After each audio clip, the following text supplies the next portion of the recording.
We're now into week 12 of the course, and this is the last topic area that we'll cover this semester. We're talking about conservative, what I've labeled as conservative social policy. There is an article by Charles Murray, Plan to Replace the Welfare State, that I'd like you to consider for this section. That's going to be your final exam essay question. But this talk, I want to reserve this talk for discussion about middle class in America. I've selected this topic. I think it's an interesting topic for me. I think it's important for us for at least a couple of different reasons. Number one, you hear political rhetoric all the time about middle class living, the middle tax cuts for the middle class, policies affecting the middle class. You hear that term thrown around so much that I think it's important for us to really get a better grasp of what it means to be middle class. And also, if we're considering the populations that we typically think about in terms of social welfare policy, those that are vulnerable, those that are poverty-stricken, I think the assumption is that the poor are typically striving for middle-class lifestyle. And so it begs the question of what it exactly means to be middle class. And so I cover that topic in this discussion. And to do so, I'm looking at an article written by Tim Smeating and colleagues at Wisconsin-Madison at the Institute for Research on Poverty. They take up this issue of middle class. They've been commissioned by the Vice President Biden to study this topic. And so they write this very interesting article about middle class living. They start with the survey that was conducted by the New York Times back in 2005, asking people how they identify. Do you identify as upper class? Do you identify as middle class or working class? Or do you identify as lower class?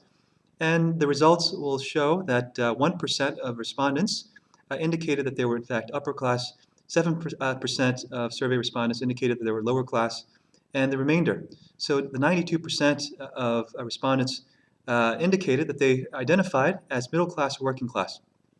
So again, it begs the question, if so many people are in fact identifying as middle class in America, what does it mean to be this middle class or working class? So they get into a definition of middle class. They note that there's no single accepted definition of middle class in the US. People have different notions of what middle class means, but these are economists. They look at income levels. They estimate income levels for both the two-parent, two-child family. They consider two different family types here. They're looking at the two-parent, two-child family, and they also look at a one-parent, two-child family, and they look at three different income levels. They estimate the 75th percentile, 50th percentile, and 25th percentile levels of income to give us a sense for where middle-class living might lie, just in terms of income. And they find those figures to be $122,000 at the 75th percentile for the two-parent, two-child family. The 50th percentile of income for the two-parent, two-child family would be on the order of $80,000.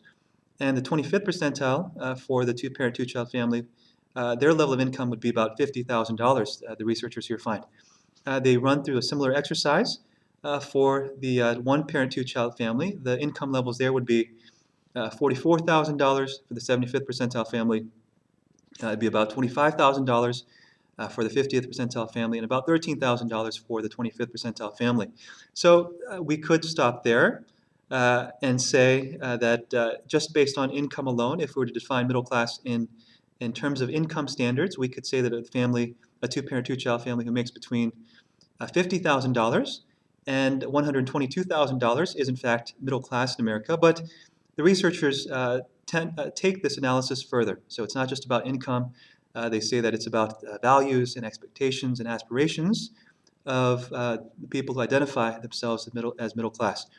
So they delve further and they look at some middle class aspirational items that people identifying as middle class that they strive for in life.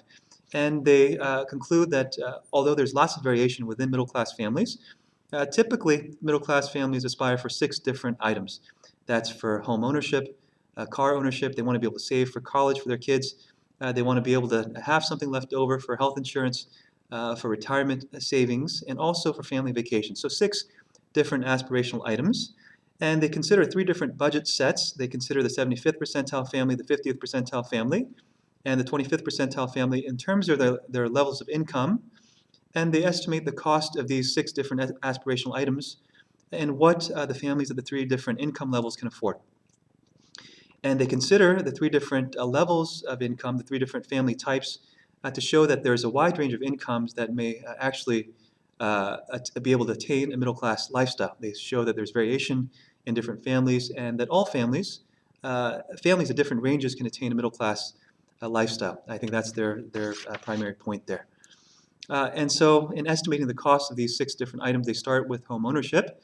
And the key issue in terms of home ownership is in terms of geographic location. So they conclude that the average house that the middle class family, the 50th percentile family at least, can afford is about $230,000. So the average cost of housing, and that's not taking into account geographical differences, but $230,000 is the cost of an average home that the middle class family can afford, but it of course depends on what region of the country you live in. So a middle class family would be able to purchase a $230,000 home in the Midwest, but not necessarily in the Northeast and the West, where housing costs will be a little bit higher. Once again, the key here is that geographic location is important in trying to attain a middle class lifestyle. The second aspirational item they consider is the car. So most middle-class families will aspire for 2 cars. And so in estimating the cost of car ownership for the middle-class family, they make a number of different assumptions. You have to account for how many miles the families drive the car. You have to account for gas costs. You have to account for oil changes and such, maintenance and such. And all those things taken into consideration. So taking into consideration that the families will typically drive each car about 12,000 miles per year.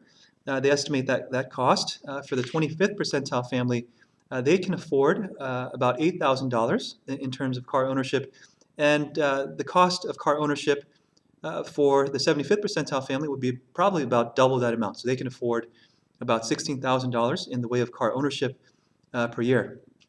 They also talk about savings for college, and they have different assumptions here. They assume that the family, the 2-parent, 2-child family at the 25th percentile of income would be sending their kids to a 2-year institution initially, and the kids would later transfer to a 4-year public institution. For the 50th percentile family, they assume that their kids would attend a 4-year public university. And then for the 75th percentile family, that was making $122,000, they would send their kids to a private institution, and then they estimate the costs of these different college tuitions. They also consider health insurance, what the middle class family would be able to afford in the way of health insurance. And the basic assumption here is that most would have some type of private employment-based insurance. And so the average cost of private employment-based insurance is about $5,000 for a 2-parent, 2-child family, they note. That's both for the median income family and the 75th percentile family. They also talk about savings for retirement, and the key point here in estimating the cost of retirement is to note that Social Security how Social Security operates. And if you recall from the discussion about Social Security, those at lower levels of income are going to get much more than people who are at the higher income levels. So replacement rates will be much higher at lower income levels. So taking into account the way Social Security operates, the higher income family is going to have to save more to get similar replacement rates for what they used to make. And so that estimate will be anywhere between 2% and 3% of income is what the middle class family would have to save to attain middle class living. And they also talk about family vacations, different assumptions here. They assume that the 25th percentile family, that $50,000 family, would take one 1-week family vacation every 2 years. And then the 75th percentile family would take 2 1-week vacations every year. And so they estimate that cost to be about $1,500 to $6,000 per year. So they make all these estimates, and they conclude that these are the different aspirational items and what it would cost families at 3 different budget sets or budget levels to be able to attain those items. And one of the conclusions they draw is that middle-class living today is much harder than it used to be many years ago. And that's because the price of these aspirational items, the price of housing, the price of college tuition, the price of health insurance has gone up much faster than average wages in the U.S. But nevertheless, it's still attainable. They conclude that middle-class living is still attainable for families at different income levels. And so I'd like you to consider what it means to be middle class based on these estimates that the researchers here make. And also, I'd like you to consider the article by Charles Murray, A Plan to Replace the Welfare State, and some of the assumptions there in terms of